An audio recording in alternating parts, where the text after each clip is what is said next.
guys! Welcome back to the vlog. And for today's video, I bought oven toaster but it's very small, my love.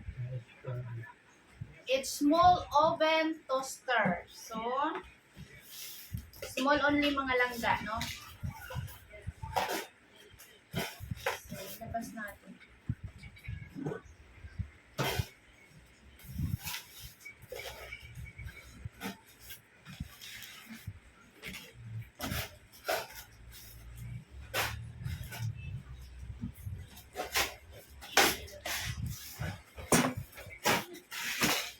Paano kung ilabas mga langga?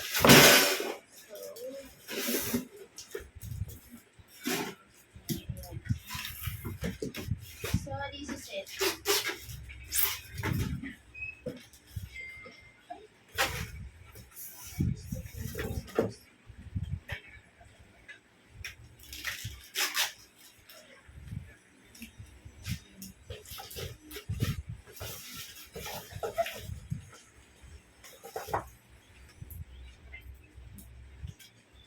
So, ito yung manual niya, mga langga.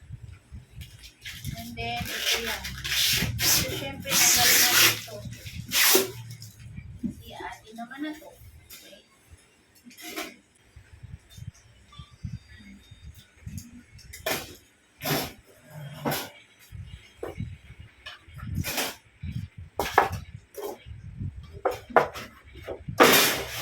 Ayan. Ito siya mga langga. And then, ganyan lang siya. Hanabishi.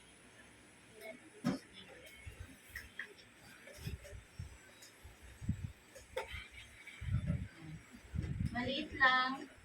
So, I can bake or just toast the bread. So, maliit lang para hindi masyadong magastos sa kuryente. So, I bought this. Ito na nga pala mga palangga, no? So, ganyan siya. Hanabishi. Ayan yung tatak niya. Hanabishi.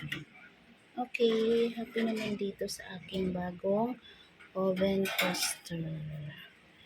So, soon makatoast na tayo ng bread dito. Like, for example, 3 days na yung bread. So, need to toast na. At saka glass yung dito niya. Kahit pa paano, paunti-unti, nakakabili tayo ng gamit. Okay naman siya, tinesting to dito. Ay, tinesting to doon. Ayan, kahit pa paano nakabili tayo ng gamit, pa isa-isa, no? Meron naman akong air fryer. So, ito, wala pa ako nito.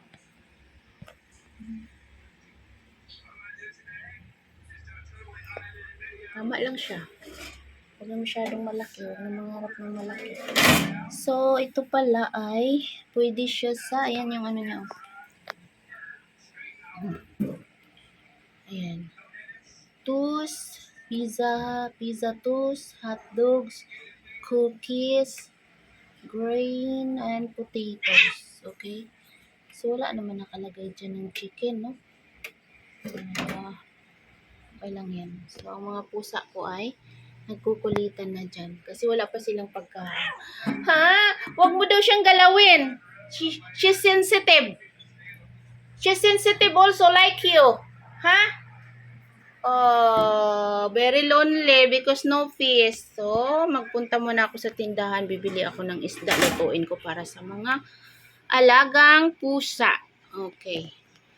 Thank you very much for watching. Love you all.